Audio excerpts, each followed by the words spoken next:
Now we're podcasting. Good thing I noticed this today, huh, Kurt? Casey? I didn't have the mic turned on, the mic. Why?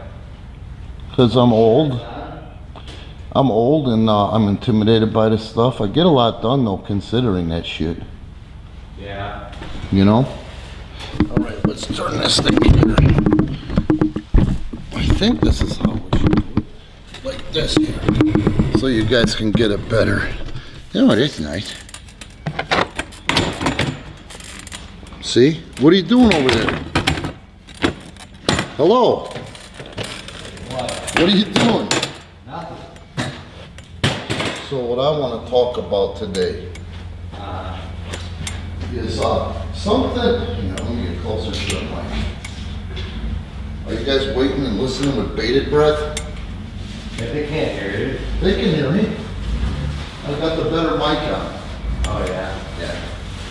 Hopefully you're waiting with bated breath. What does that mean, Casey, bated breath? With anticipation. Does it make you shiver with anticipation? Do you know what that's from? That is from Rocky Horror Picture Show. What's up with all the bananas? You can have one. I wouldn't though, they're still green. I know, why did you bought them for yourself? I got them for Gianna and me. She's a fucking vegan, man. She eats 3 a day. 3 bananas? I have 1 a day. It keeps me from... Stay closer. All right, I'll move this closer. Ah, you son of a bitch. All right. So yesterday you hit me up with some shit about... And this is going to fall into the category of without violating traditions too, or traditions, except when... No, not that. We'll be surprised how our experiences can help others. You know that term? Yes. And I don't want to say like exactly where it's from, but some of you may know where that shit's from. But I like to help others. I have to help others or I'm a dead man, you know? Yeah. So you hit me up and I want to, in seriousness, say to what degree, what exactly were you saying yesterday? You were shook by me being a prick. That's how I hear it, no matter what you said. What do you mean? You said you were shook about me being a prick on Saturdays? No. Or in regards to certain issues? No, I don't think so. I thought you said I shook you up being a prick or overreacting or... Well, you always overreact. Well... It's nothing new. It's par for the course. Well, let's talk about this a second. So, some ways... When I overreact, I'm selling. Both coming from a different perspective. You know, you've been here. You've been in this building for a long time. You've been in this area forever. I'm just getting back into it, so there's some growing pains and probably some transitional, not issues, but just we're trying to ebb and flow. We're trying to find the right speed. So sometimes, but that's on my behalf too. Like, I'm really gung-ho.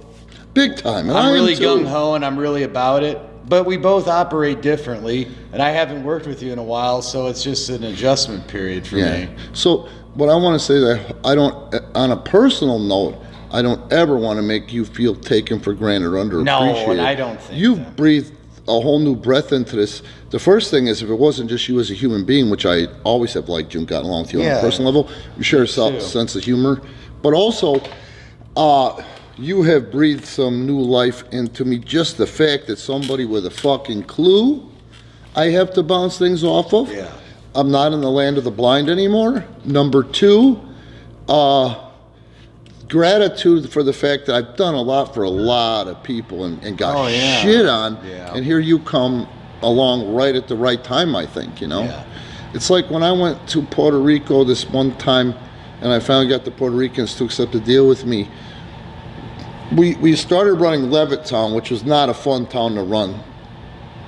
It wasn't exactly the best town to run, but we got the building for cheap or next to nothing. I think, and I think that's why I reiterate it. That's why I say what I say, because you have been screwed by so many people that I reiterate that I'm here for because I have a passion. That I'm just, my only agenda, which is rare in this industry, is just to make this product better. Which it has. So, you know, I just think sometimes that's why I bring that up, is just so you realize that, and that's probably because you have been screwed by so many people, and that's not why I'm here. And that's what I want to talk about, and not to fuck with you or anybody else, but I like to help people with this shit and also lift the curtain in this way. So like Levittown, when I went to Puerto Rico, the last time they ran Levittown, they drew 30 to 50 people. And when I got there, right away, dude, we were drawing 300 people, 300 plus people. Now, that building was capacity 500. It's not a very big building. But it was, while we were getting there though, when I wanted to get I like that floor building. seats, that was though. one of my favorite But buildings. I wanted floor seats. When I was down there from 03 to 05, we would, towards the end we didn't, and I don't think that was because they couldn't have sold the tickets. Sometimes they got a lot going on with the production and everything. They don't always, it might be accessibility too. I don't know if that building had chairs it didn't readily matter. available. We could have got chairs. I think they could. It wasn't an issue. Well, listen, get back to the point. So, I noticed right away the business was up, and they noticed it and actually sold it 300%. Now, remember, we didn't have television, and it was up 300%, bro, because we were preempted from the Olympics that year. So, I'm going to equate that to you coming here. I don't know what the percentage is up, but definitely you being here, working with me, us working together has upped the gates. Some of it is people are loosely based on not so much fear of corona, but on the other hand, again, I'm going to say the shit's up since you've been here. That's this is my shit. You're my friend. Why would I ever have a problem admitting that? I don't, like, what kind of prick wouldn't? So anyway, here's what I want to get to. This is the way this shit started, and I've talked to you before about how it started and the guys that it started with. I was done with wrestling, man. I sold my fucking ring and everything, you know? And I was in the midst of that battle trying to get custody of Gianna without a lawyer because Patrice had cleaned out all the bank accounts. Yeah. You know? Three corporate accounts even, you know, because I was an idiot that made her a signer. But anyway. Right. So you verified for me a week or two ago, what were those people that I started out with saying to you at the time? They like, you didn't hear from them much. You didn't keep in close contact with them. I was removed from the situation. I wasn't. Really. What did they say to you? Oh, they just said that, you know, Randy, he's, we don't know what he's doing. He's crazy. Blah, blah, blah. I don't really recall. I vaguely remembered. I just remember they did reach out to me to say that Randy's not business right now. Something along those lines. Something something that, you know, we're trying to do something. We're trying to go in one direction. He's trying to go into another. I don't really remember exactly what they said, but it was they were. I'm crazy was the.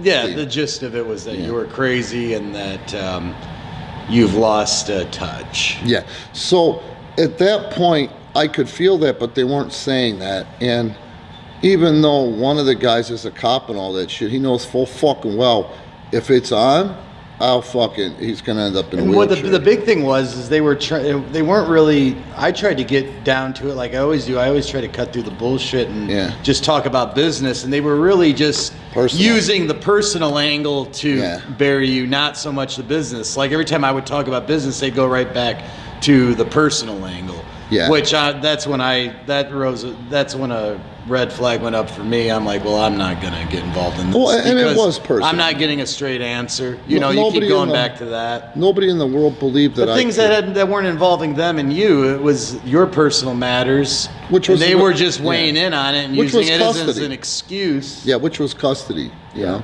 I had to get custody of my special needs kid. My kid has half a heart. It took me 4 years without a lawyer against the most corrupt system in the United States. Illinois is number one. Oh yeah. Lake County is number one, number two as far as corruption went.